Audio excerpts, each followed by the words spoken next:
Chapter 13, A Subject for a Composition. Ralph was a hero in the mouse hole that night. His admiring relatives gathered around, begging to hear the story of his adventures. Ralph could not help bragging a little as he told the story of his travels, beginning with the search of the second-floor rooms, skipping the part about the teacher trapping him under a drinking glass, and ending with Keith's taking the aspirin and finally falling asleep. "But are you sure it really was an aspirin tablet?" Ralph's mother could always find something to worry about. "Are you sure it wasn't some other kind of pill?" "Keith put it on the bedside table and refused to take it until his mother saw it," explained Ralph. At first, his mother and father got pretty excited and thought he was out of his mind from the fever when he started telling them that there was an aspirin on the table. Then, when they saw the pill and could tell from the letters on it that it really was an aspirin, they decided the night clerk must have found it and brought it up. They thought the windows rattled so much they did not hear his knock. "Oh, Ralph, I am so proud of you," said his mother with a sigh of relief, while his brothers and sisters and cousins stared at him with shining eyes. "Good work, Ralph. I didn't think you could do it," said Uncle Lester heartily. "I feel so much better about room service now that we have left an aspirin for a tip," said Ralph's mother. "I feel that at last we have done the right thing." "Our Ralph is growing up," said Aunt Sissy. "Yes, Ralph is growing up," agreed his mother with a sad tone in her voice. "It's hard to believe. It seems only yesterday that he was a tiny pink mouse without any hair." Naturally, this embarrassed Ralph, but now that his mother had finally admitted he was growing up, he decided to make the most of this moment. "Now can I go down to the first floor by myself?" he asked eagerly. "We'll see," said his mother, looking worried once more. "Nonsense," said Uncle Lester. "Of course he may go. Ralph has shown that he can be a very responsible mouse." "I guess you're right," agreed Ralph's mother nervously. "Oh, boy!" exclaimed Ralph. "Tell us again how you climbed down the vine and the owl nearly got you," begged a cousin. "No, tell us again how the ambulance got stuck in the crack," said another. "No, tell the part about how you got the dog to bark," pleaded a third. The only flaw in the evening for Ralph was the fact that he had not found the motorcycle on his travels through the hotel. Keith slept soundly, and the next morning, although he still had a temperature, Ralph was pleased to see he was feeling much better. "Do you hurt any place?" Mrs. Gridley asked anxiously after she had given her son an aspirin brought by the milkman. "Is your throat sore? Does your stomach ache?" Keith shook his head. "I just feel sort of tired." "He's going to be all right. He must have picked up a bug someplace," said Mrs. Gridley to her husband. "A day in bed with plenty of fluids and he'll be on his feet again." Mr. Gridley nodded. "Do you feel like eating any breakfast?" he asked Keith. "We can order something for you from room service." Keith brightened. "Can I really have something sent up from room service?" he asked. And when his father assured that he could, he slumped back into the pillow. "But I'm not hungry." "Some orange juice would be good for you," suggested his mother. "All right," agreed Keith, and then added as if he suddenly had an inspiration, "and bacon and toast and jelly." "Your appetite seems to have come back in a hurry," said Mr. Gridley, as he picked up the telephone and asked to be connected with room service to order, he thought, breakfast for his son. As soon as the adults had gone, Ralph popped out into the room. "Hi," said Keith. "Thanks a lot for the aspirin. It really helped." "That's all right," answered Ralph modestly. "Where did you find it?" Keith was curious to know. "Under a dresser down on the first floor." "The first floor!" Keith could not believe it. "How did you manage to get it up here?" Once more, Ralph told the story of his night's adventure, skipping the part about the drinking glass, but making it sound as if he had narrowly escaped the horny talons of the owl as he traveled down the vine. Golly! Keith was amazed at Ralph's story. You know what? You're a pretty smart mouse, and a brave one, too. It was nothing, said Ralph in an offhand manner. Nothing? It was plenty. You risked your life. The boy's admiration and gratitude made Ralph feel even prouder of what he had done. I parked your ambulance out in the hall, he said, wanting Keith to know how responsible he was. Your folks will probably see it and bring it to you when they come back. That reminds me, you didn't happen to see my motorcycle anyplace, did you?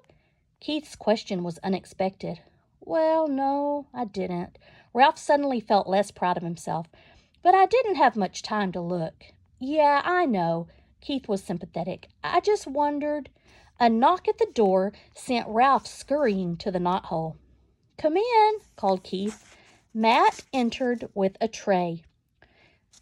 Here you are, and here is your ambulance. I found it out in the hall, he said as he set the tray across Keith's knees. Sorry to see you were under the weather. Thanks, I'll be all right. Keith handed Matt a coin his father had left for a tip. And thanks for bringing in my ambulance. Matt pocketed the coin. Thank you, he said. And by the way, this doesn't happen to be yours, does it? He pulled the little motorcycle out of his pocket. Ralph was so excited he almost fell out of the knothole. Hey! Keith sat up straight, rocking the orange juice on his tray. It sure is. Where did you find it? In a hamper of linen that had been chewed by mice, or by a mouse. It fell out when the housekeeper was showing us the damage that had been done. I picked it up before anyone noticed it. Gee, thanks. Thanks a lot. Keith accepted the motorcycle and set it on his tray. It's my favorite. I didn't like losing it. I wonder how it got into that hamper of linen, mused Matt. Keith grinned but said nothing. Old Matt rubbed his chin and stared at the ceiling.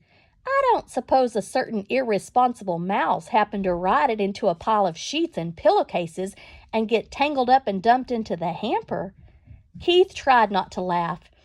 I don't know any irresponsible mice, he said. Only one responsible mouse. Say, how did you guess? There isn't much around this hotel that escapes my attention, said Matt. I saw that mouse out in the hall with the little motorcycle. I imagine he's a regular speed demon. Ralph could no longer stay out of the conversation. I'm fast, but I'm careful. I haven't had an accident yet, he boasted and added hastily, recalling his fall into the wastebasket. At least not since I learned to ride the motorcycle. If there is anything I can't stand, it's a cheeky mouse, remarked Matt good-naturedly. What do you call getting tangled up in a lot of linen? What I mean is, I didn't crack up in the motorcycle, said Ralph with dignity. He's not cheeky, defended Keith. He's brave. You aren't going to tell the management about him, are you? What's the use, said Matt. If they get rid of these mice, more will move in. Anyway, he's a cute little fellow. It cheers me up just to think of him tearing around on a little motorcycle. If only I could, thought Ralph. There followed an unusually pleasant day for the mice. Keith stuffed the bacon and toast and jelly through the knothole. The mice feasted on bacon and jelly before the ants could get at them and stored the toast against the rapidly approaching time when Keith must leave the hotel. They slept all morning while Keith alternately napped and played with his cars. For lunch, they enjoyed peanut butter sandwiches again. Ralph did not sleep well that afternoon. He found himself thinking of the tantalizing glimpse he had had of the ground floor and of all the opportunities it offered mice. Crumbs in the dining room, leftovers in the kitchen, scraps in the garbage. He lay daydreaming on a pile of shredded Kleenex. He could see himself on the first floor pilfering crumbs in the dining room at night after the guests were in bed.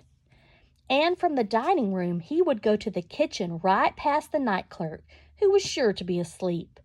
If only he could make the trip on the motorcycle. The thought of the motorcycle put an end to Ralph's daydream and made sleep impossible. After tossing about on his bed of Kleenex, he got up and poked his head out the knothole. Keith was awake, lying back on the pillows with his cars beside him. He smiled wanly at Ralph. "How are you feeling?" asked Ralph. "Sort of tired," answered Keith. Ralph climbed through the hole. "Where are your folks?" "They went out for a little while. They'll be back. I'm supposed to take a nap." "Are you going to?" asked Ralph. "I'd rather talk to you." Keith leaned over and set the motorcycle on the floor. "You want to ride it?" he asked. "Do I want to ride it?" Ralph could scarcely believe he had heard correctly. "You mean you'll let me? After the way I lost it for you?" "You proved you could be responsible when you brought me the aspirin," explained Keith. "You're more grown up." "Thanks," said Ralph modestly. "I guess mice grow up faster than boys." Keith sounded as though he longed to grow up as rapidly as a mouse. "You grow a little bit every day," Ralph said as he removed his crash helmet from its hiding place behind the curtain. "I guess you're right," agreed Keith. "My dad measures me every 6 months against the door jamb of our kitchen back in Ohio, and each mark he makes is higher than the last. But I never feel myself growing." "You wait long enough and you will be a grown-up." Ralph felt as if he had said something very wise as he slipped the rubber band on his crash helmet around his whiskers. "I guess so." Keith slumped back on the pillows. "But it takes so long." "I grew up, didn't I?" asked Ralph. "You said yourself I had become a responsible mouse." "Yes, you did," said Keith thoughtfully. "I guess that's part of the secret. Just getting bigger isn't enough. You have to learn things like not taking off down a steep hill on a bicycle when you aren't used to handbrakes. Stuff like that." Ralph walked with a slight swagger to the motorcycle, grabbed the hand grips, and threw his leg across the seat. He remembered to pick up his tail before he started. He took off across the carpet and circled the room, covering the rough parts under the dresser and chair and coming to a halt beside the bed. "She has good balance on a rough road," said Ralph with authority. "She's a mighty fine machine." "Say, Ralph," said Keith, suddenly sitting up, "how would you like to come with me when we leave the hotel?" "Come with you?" Ralph was stunned. He had expected to live and die in the Mountain View Inn, and now he was being given the opportunity for travel that he had dreamed of. "Yes, come with me to San Francisco and then back to Ohio." Ralph's first thought was of the motorcycle. If he went with Keith, he would not have to be separated from the motorcycle. Keith must have sensed Ralph's thoughts because he said, "You could ride the motorcycle every day." Ralph was silent. He had begun to think of other things: his family, the permission he had earned to visit the ground floor, Keith's family, and how they might feel about a mouse. "Come on, Ralph," said Keith. "You could travel in my pocket." "Your mother doesn't care for mice," Ralph pointed out. "Not running around loose," agreed Keith. "But she let me keep a couple of white mice once. I still have their cage at home. You would be very comfortable in it." "Comfortable in a cage?" Ralph was horrified. "No, thank you." "Aw, come on."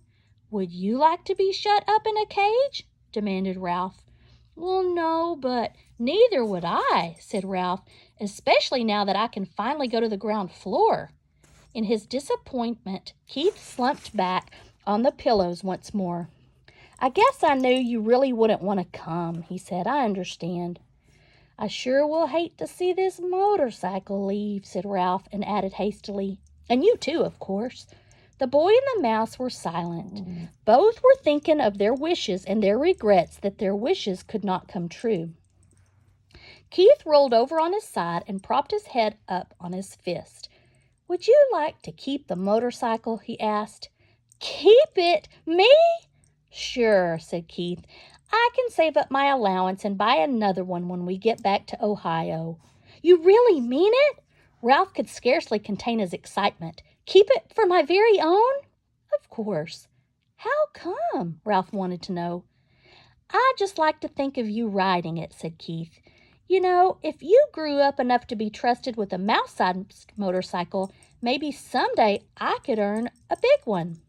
The excitement drained out of Ralph. "I can't. I don't have any place to keep it. It's too big to go through the knothole, and I couldn't hide it behind the curtain forever because I've heard that after Labor Day, when there aren't so many tourists, they take the curtains down to be cleaned." Dixie, stop. "That is a problem," agreed Keith. "There must be some place in a big hotel like this one where you could keep a motorcycle." Ralph sat on the motorcycle thinking as hard as he could. In the closet? He couldn't get it out when the door was closed. Under the bed? Eventually it would be found. "How about downstairs?" suggested Keith. "I could carry it down for you before we leave. There must be a good hiding place down there someplace." "There's that big old clock my ancestors ran up," said Ralph thoughtfully. "Nobody ever cleans under it, but frankly, I don't care to have it striking over my head." Keith thought a while. "How about that big television set in the lobby?" he asked. "The noise shouldn't bother you because you would only go under it at night when everybody was asleep." "Yes," Ralph was excited. "That's a perfect garage. I saw it when I got the aspirin. The legs are just high enough for the motorcycle, but not quite high enough for a vacuum cleaner attachment." "Then it's settled," said Keith, and then added rather sternly, Ralph thought, "But first you must ask your mother." Ralph dismounted and ran to the knothole. He was gone several minutes before he returned to announce in triumph, "She says I can keep the motorcycle if I promise to drive carefully and wear my crash helmet every single time I ride it." "Swell!" Keith was just as excited as Ralph. When we check out, I'll hide it for you while my folks are busy paying the bill." "I can't thank you enough." Ralph fastened his crash helmet once more. "I never thought I would have a motorcycle of my very own." Keith lay back on the pillow and smiled at the mouse mounting the motorcycle. "It will be fun thinking of you riding around that big old lobby when I'm back in Ohio this winter going to school. And when the teacher asks us to write a composition about our summer vacation, I can write about meeting a brave mouse named Ralph who rode a little motorcycle. I'll tell about your bringing the aspirin, except I'll have to call it a pill because I can't spell aspirin. Of course the teacher won't believe it, but she'll probably say I show imagination."